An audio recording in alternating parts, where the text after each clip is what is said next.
Vamos para mais uma aula de linhas de transmissão e distribuição de energia elétrica.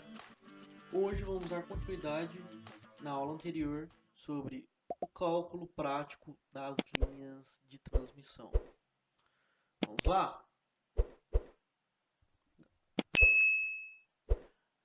Portanto, assim como nós abordamos na aula passada sobre as linhas curtas, hoje vamos falar sobre as linhas médias e as linhas longas.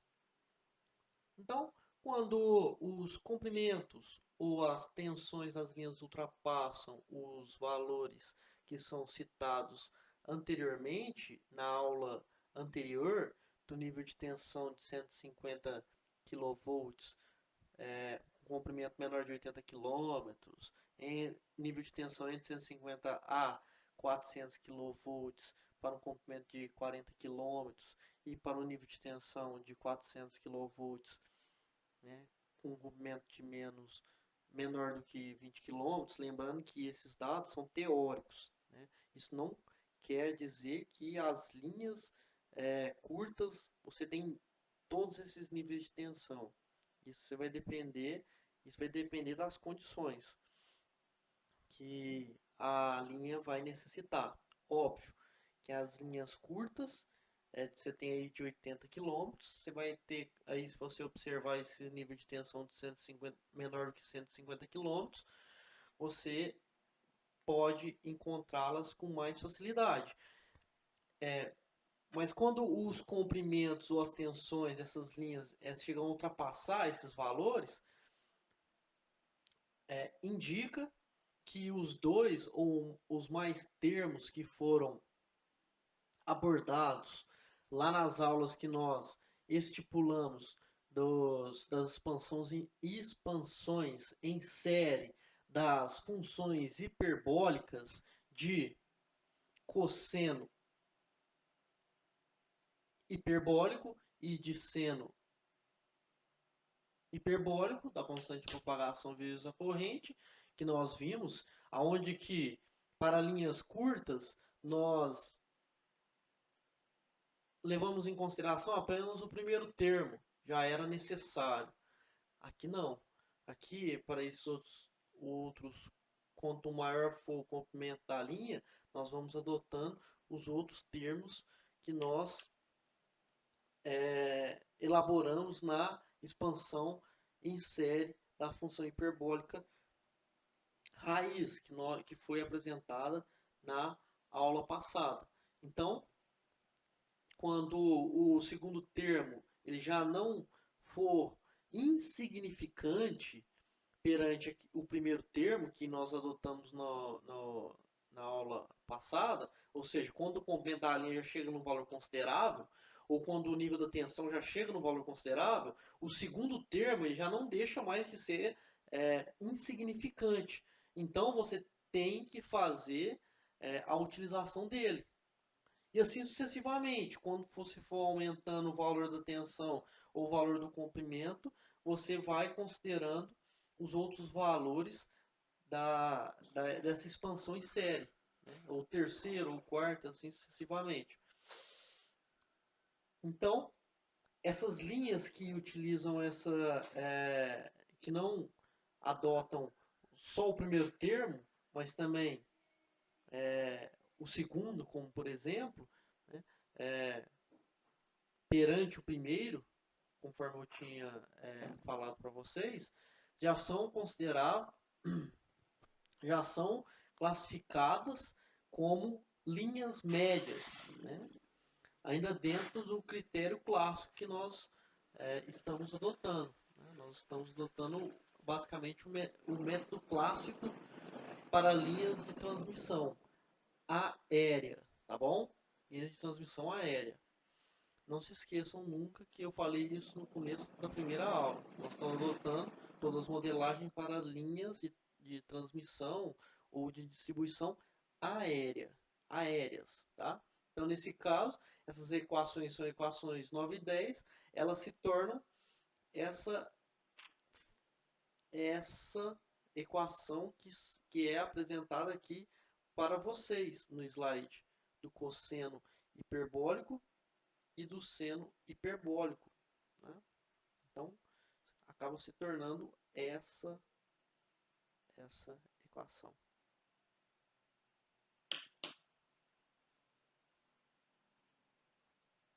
Então, se nós substituirmos esses termos lá na equação 3 e 4 que nós definimos lá na primeira aula, conforme foi feito na linha curta, a linha média, essa substituição no equação 3 e 4 acaba se tornando essa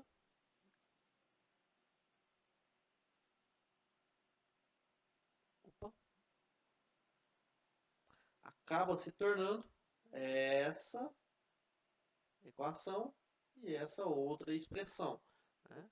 Tanto para tensão na barra 1 como para tensão na barra 2. Então, observem aí a forma que ela foi construída. Apenas foi feita a substituição, tá bom? Dos valores de cosseno hiperbólico e seno hiperbólico naquela equação que eu chamo de equação raiz, a primeira que nós determinamos para anteriormente das linhas curtas, antes das linhas curtas.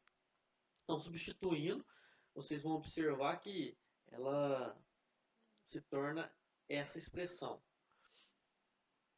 Aonde que, se nós executarmos uma expressão algébrica, matemática, nós vamos obter essa expressão aqui apresentada para vocês, tanto para o nível da tensão, como para o nível da corrente, na barra 1.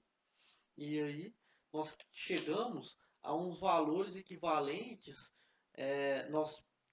nós podemos relembrar dos valores equivalentes utilizados, que isso é utilizado lá nas disciplinas de circuitos, né? O circuito em modelo T,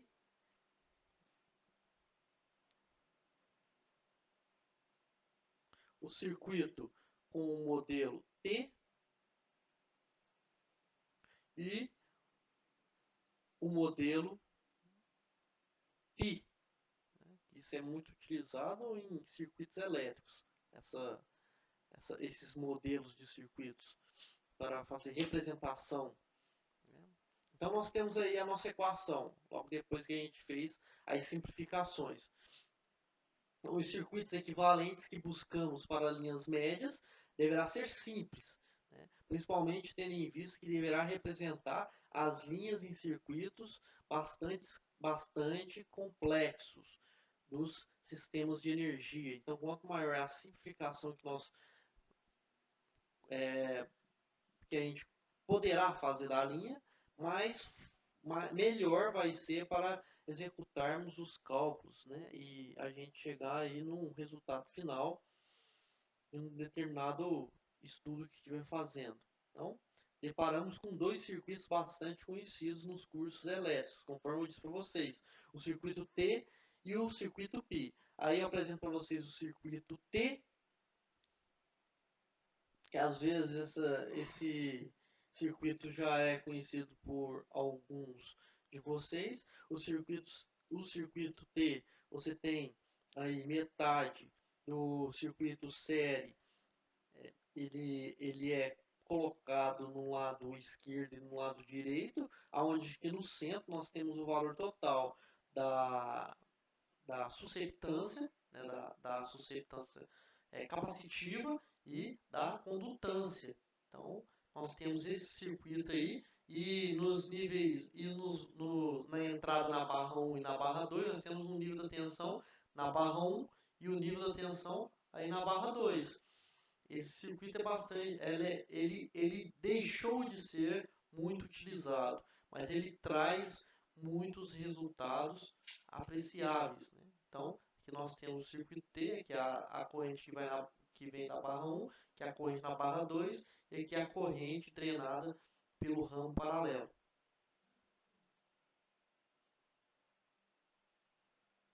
E observem que ele tem aqui é metade né, da impedância série e metade da impedância série do outro lado. Então, para o circuito tipo T, se vocês observarem nos livros de circuitos elétricos, a expressão de circuito T é essa. Essa é a expressão de um circuito T. Então, observem aí que nós temos uma familiaridade com os valores das expressões que nós chegamos ao fazer as devidas simplificações. Olha a semelhança. Você pode pausar o vídeo se você achar necessário. Você pode observar que os valores eles são bem semelhantes, né?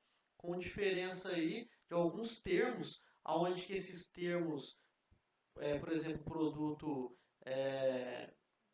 impedância vezes admitância, ele é bem pequeno. Então, você acaba chegando em valores bem consideráveis como esse aqui. Peraí, deixa eu ver. Isso. E valores bem consideráveis como esse. Então, o circuito modelo T, tanto para tensão como para circuito elétrico, satisfaz aí as nossas condições para ser utilizados para linhas médias. E por fim, o modelo mais utilizado na prática para linhas médias e que obtém bons resultados, o modelo π. Então, o modelo π você tem aqui o valor da impedância total, série, impedância série da linha, não confunda, que não é a paralela. A impedância série da linha concentrada, já temos tudo concentrado, não é mais, nós não estamos mais avaliando por quilômetro, por trecho, aqui é tudo série, aqui também é série, igual a linha curta também foi toda série, valor total, perdão, não é mais por trecho, por quilômetro, aqui é o valor total da linha concentrada, nesses termos de resistência e reatâncias, assim como nós fizemos nas linhas curtas, né? Está concentrado lá, resistência e reatância. E aqui nós temos a barra 1, nível da tensão na barra 1, e aqui o nível da tensão na barra 2. Aqui nós temos o valor da admitância, da susceptância e da condutância, dividido por 2. Aqui é a corrente que é drenada por ela, por esses ramos. Aqui também nós temos a condutância e a susceptância capacitiva, e isso também é dividido por 2. E aqui nós temos o valor da corrente drenada por esse trecho, por esse ramo, né, vamos dizer assim. E aqui nós temos a corrente na barra 2 e aqui a corrente na barra 1. Então, basicamente, esse é o circuito π, bastante utilizado para linhas médias. As equações, elas são as seguintes. Essas equações são as equações conforme os livros de circuitos elétricos para modelo tipo π. Então, observe a semelhança. Se você quiser pausar o vídeo, fique à vontade. Observe aí a semelhança da nossa simplificação, nossa equação simplificada, que veio lá da equação raiz, aquela equação principal do cosseno hiperbólico e do seno hiperbólico, desconsiderando os outros termos. Então, tá aí as nossas funções para o nível da tensão e o nível da corrente. Então, se nós pegarmos e compararmos essas equações anteriores, essas 4 equações anteriores, modelo π, modelo T e o modelo π, que são a 20 e 21, com as equações, que são aquelas equações que eu mostrei para vocês, pedi até para pausar o vídeo, vocês vão verificar que elas são bastante pequenas, as suas diferenças, principalmente se considerarmos o produto impedância vezes admitância. É bastante pequeno, conforme eu falei para vocês. Então, se você levar em consideração que esse termo é bastante pequeno, você vai observar que o resultado dessas equações, dessas duas equações, π e t, em relação àquela anterior, nós simplificamos, os resultados vão ser bem próximos. Então, o modelo P e o modelo T satisfaz para nós utilizarmos nos nossos cálculos para linhas médias. Então, aí nós temos, por exemplo, os resultados comparativos entre os dois valores calculados para as linhas média, né? Então, nós mostrando aí para vocês os resultados, para vocês verem que os valores são bem próximos. Aqui era o nosso valor anterior, que foi simplificado daquela equação que foi a primeira de todos, né? Cosseno hiperbólico e seno hiperbólico. Da onde nós tiramos tudo. Essa aqui foi a função simplificada.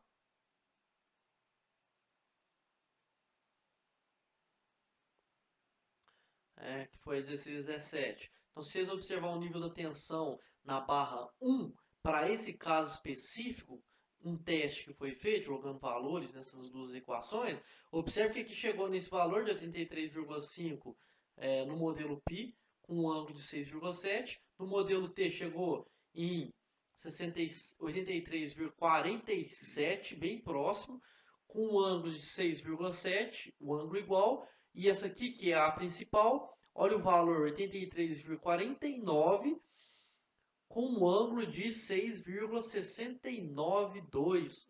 Olha só, bem próximo o valor da tensão na barra 1. E a nível da corrente na barra 1, nós temos 205,145, com ângulo de menos 11,402. Para o modelo Pi, para o modelo T, 205,92, com ângulo de menos 11,337, bem próximo. E o valor da nossa equação principal, 207,305, com ângulo de menos 11,524.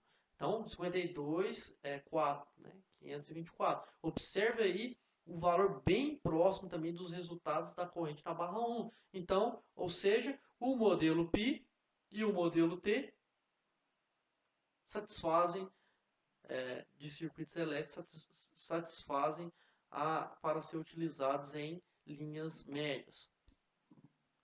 Portanto, por fim, mesmo que ambos os circuitos aí sejam aceitáveis na prática, conforme eu falei para vocês, hoje nós utilizamos mais o modelo Pi como representativo das linhas médias, tá? É o que nós vamos utilizar, pois ao estabelecer os modelos matemáticos de grandes sistemas, né, um sistema muito grande, o sistema tipo T obriga o estabelecimento de mais de uma barra ou mais de um nó por linha de transmissão incluída, né? Então, você tem que fazer essa utilização para ele compilar, senão você não vai ter o resultado, o que se traduz em um aumento correspondente do número de equações no modelo dos sistemas, conforme dá para mostrar aqui para vocês na figura. Observem aí o modelo T, ele teve que utilizar 3 barras para você adotar o modelo T. E aí, utilizando aí 3 barras, em comparação com o modelo Pi, para ter os mesmos resultados, você utiliza apenas 2 barras. Tá vendo? Então aí está a diferença. Você acaba fazendo para linhas onde que você tem ela tem muitas barras, ela é uma linha muito grande, ela é muito interligada, muitas interligações. Para facilitar os cálculos simples, né, nós estamos fazendo os cálculos simples, tá bom? Cálculos mais complexos quem faz é o computador, né? Você já joga direto no software.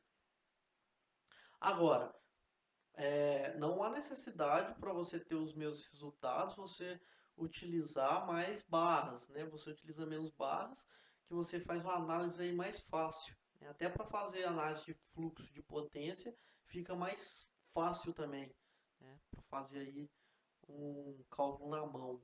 Então tá aí os resultados que podem ser consideráveis, importantes para serem consideráveis.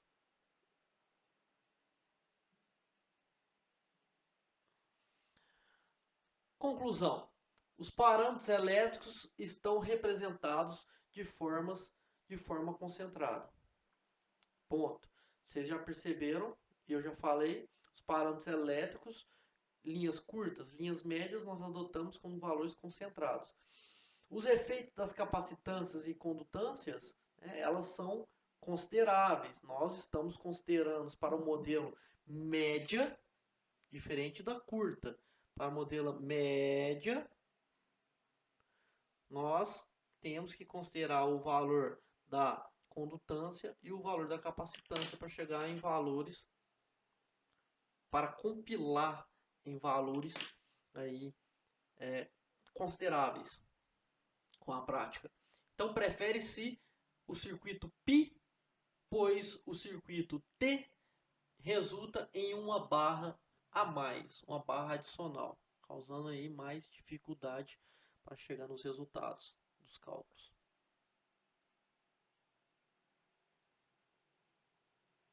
Então, os limites de emprego dessas equações para linhas médias, tá? Agora é média.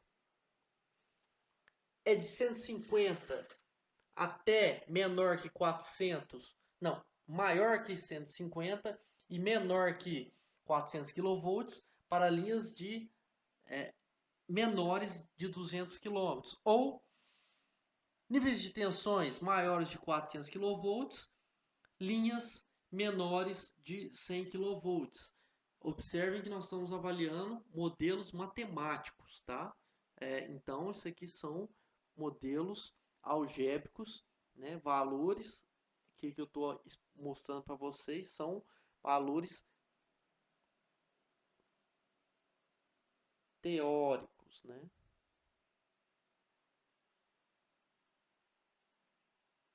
Teóricos. Então, aí na própria empresa que você for trabalhar, você vai pegar todos os parâmetros daquela determinada empresa.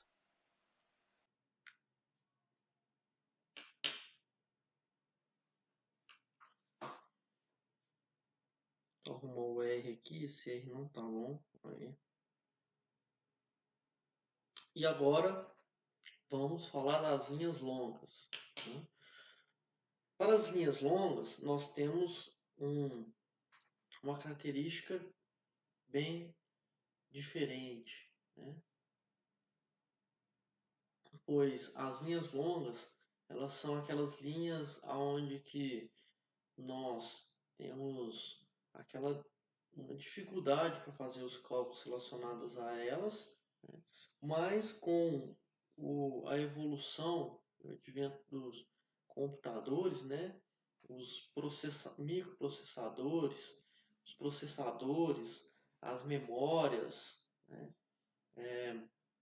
ROM e RAM, elas vieram desenvolvendo dia após dia e facilitou muito para nós, estudantes, pesquisadores ou mesmo trabalhadores na prática, né, de linhas de transmissão.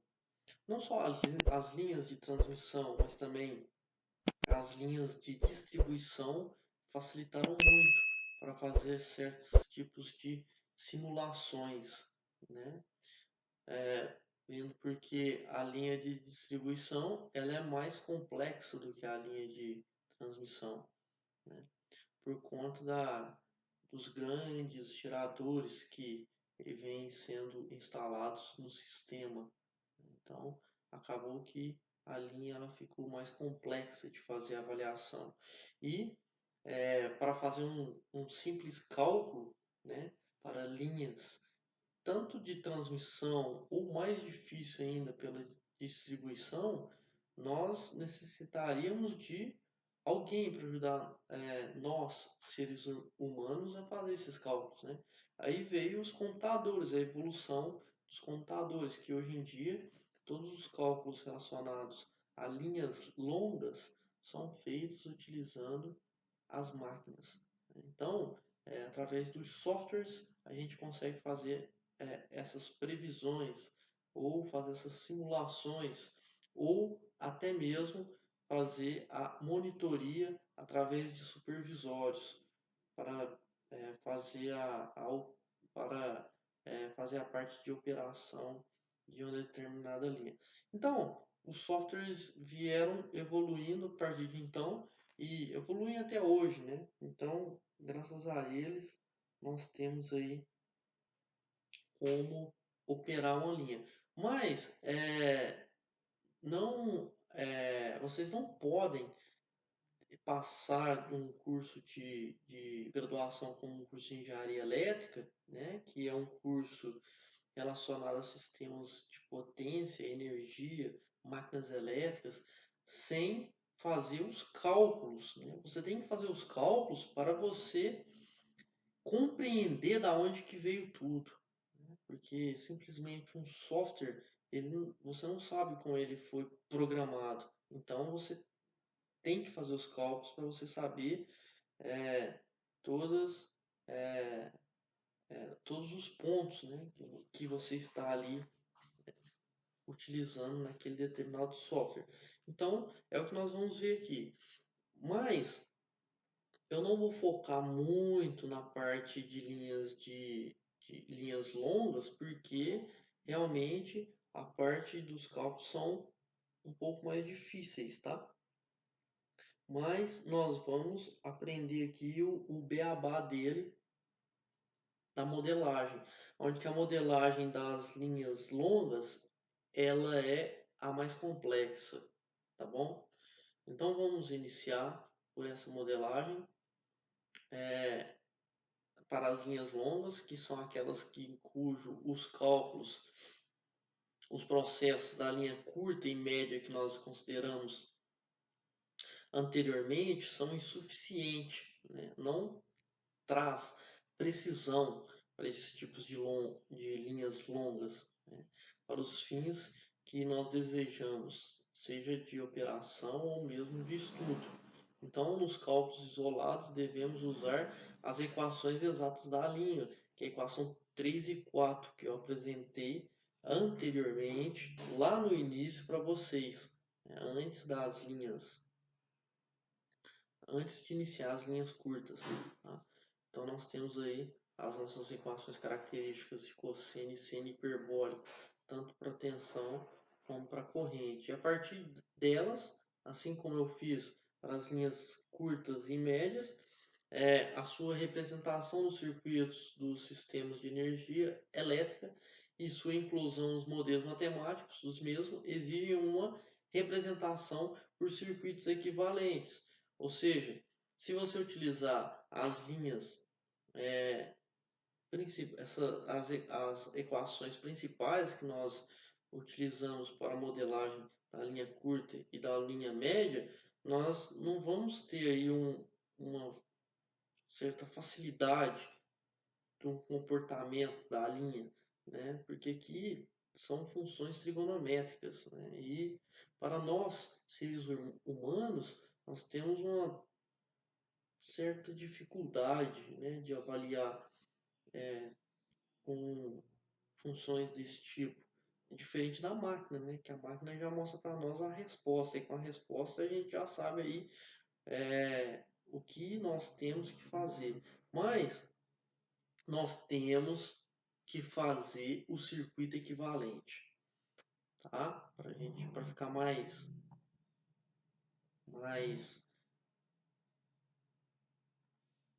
uma função vamos dizer assim, mais próximo da nossa realidade. Então, admitindo aí um circuito π, conforme foi mostrado anteriormente, representar o circuito equivalente de uma linha longa, desde que os seus parâmetros elétricos efetuemos as necessárias correções para ter a devida para ter em devida conta o defeito de sua distribuição ao longo da linha. Sim, você tem que utilizar a equação π com suas devidas alterações para ela ser representada, ela poder ser representada para linhas longas. Então, sejam respectivamente a impedância Z' e a admitância Y' totais da linha, né? Nós estamos avaliando a parte concentrada do sistema, corrigidas devidamente, e procuremos o fator de correção, né? Tem que procurar um determinado fator de correção a empregar para essas linhas, conforme a equação se torna. Nós temos aí a equação 20 se torna, então essa equação 20 que nós tínhamos apresentado na aula, que é essa daqui, isso. Então essa é a equação 20 para tensão e para corrente.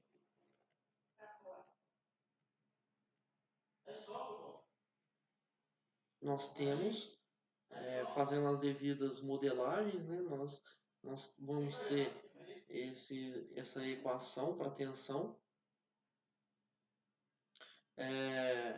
comparando essa equação com as equações 2 e 3, né, nesse caso com a equação 3, perdão, para tensão, nós vamos ter o valor de cosseno hiperbólico da velocidade de propagação vezes o comprimento, que é igual a 1 mais a impedância linha mais a admitância linha, que é onde nós vamos fazer as devidas alterações dividido por 2. Tá? E aonde que nós, por fim, impedância característica vezes o seno hiperbólico da velocidade de propagação vezes o comprimento é igual, chamamos também só de impedância linha, tá? Z'. E resolvendo simultaneamente para y' dividido por 2, nós vamos encontrar essa função 24, tá? Para vocês avaliarem. Ou nós podemos encontrar também a equação admitância linha dividido por 2 é igual a 1 sobre a impedância característica vezes a tangente hiperbólica da velocidade de propagação vezes o comprimento dividido por 2, em símils. Né? Aí fica com a equação 25. E por outro lado, fazendo outra modelagem matemática, conforme eu disse para vocês, não vamos perder muito tempo na modelagem, só chegar no valor final, 1 sobre a impedância característica, e fazendo as devidas substituições. Nós já falamos sobre a impedância característica anteriormente, e fazendo as devidas substituições para chegar multiplicando por exemplo, aqui, comprimento vezes a impedância vezes o comprimento, tanto no numerador como no denominador, é igual a 1. Só para fazer as simplificações, nós vamos simplificar e obter impedância característica dividido pelo comprimento vezes a velocidade de propagação. Introduzindo lá na equação 25, nós vamos ter esse resultado. Ou nós vamos ter também esse resultado final, que é aqui onde eu queria chegar, que é a impedância característica, que é a admitância dividido por 2 vezes F vezes C2, né, que eu vou falar aqui para vocês, dessa constante. E aí, das equações de 23, nós podemos obter essa equação. E por fim, ou, né, fazendo umas devidas alterações e substituições, nós vamos ter que a impedância Z' é igual à impedância Z vezes F vezes C1. Isso em ohm. Então, nós chegamos aqui no valor de Z'. Então, essas equações nos permitem concluir que o circuito π, que nós estamos utilizando o circuito π para linhas longas agora, adequado para a representação das linhas longas em regime permanente. A linha já está em regime permanente, já passou já dos estudos de regime transitório, né? Desde que os valores de impedância e admitância divididos por 2 sejam adequadamente corrigidos para retratar a condição dos parâmetros distribuídos. Então, nós vamos ter todos esses valores que foram mostrados tanto para a impedância como para a admitância. A admitância eu mostrei aqui anteriormente. Opa, tá aqui, né? Em cima.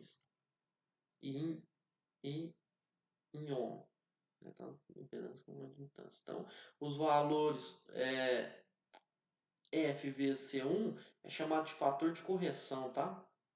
Opa, fatores de correção. Então, eles devem ser aplicados tanto na impedância como na admitância dividido por 2. E elas são, respectivamente, esses valores de seno hiperbólico vezes velocidade de propagação, constante de propagação, perdão, vezes o comprimento, dividido pela constante de propagação vezes o comprimento, e a fator de correção C2 é igual a tangente hiperbólica de constante de propagação vezes o comprimento dividido por 2, dividido isso tudo por constante de propagação vezes o comprimento dividido por 2. Então, nós temos aí esses dois fatores de correção que devem ser utilizados aí para fazer os devidos cálculos.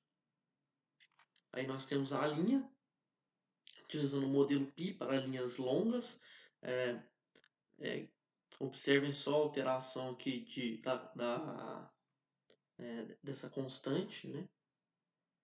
Nós temos aí para as linhas longas no circuito π. E aí esses fatores para valores pequenos de constante de propagação vezes comprimento, eles se tornam unitários. Então, já dá para a gente ter alguma ideia aí como é parecido com linhas médias, né? Então, desde que essas constantes sejam bem pequenas, de F vezes C, 1 e 2 já aproximam muito do modelo de linha média. Então é interessante sempre observar isso. Os circuitos com parâmetros corrigidos recebem o nome de circuito π equivalente. Então, se a gente corrigir tanto por F vezes C1 como e F vezes C2, se nós formos utilizar essas correções, nós podemos chamar esses circuitos de circuito π equivalente, tá? Para diferenciá-lo do circuito anterior. O circuito anterior é o circuito π nominal, tá? De forma análoga, será possível estabelecer igualmente o circuito T equivalente, assim como nós mostramos o circuito T nominal. Mas o circuito T nós não vamos abordar muito nos nossos estudos, tá? Nós vamos adotar mais com o mais fácil de ser utilizado para vocês compreenderem, que é o modelo π, que traz bons resultados. Agora, mas é sempre importante a gente passar essa informação para os alunos, né? O circuito T também dá para você utilizar e fazer a mesma modelagem que foi feita aqui para o modelo π para linhas longas. Então, finalizamos aqui mais uma aula. Espero que tenham gostado. Um grande abraço e até a próxima!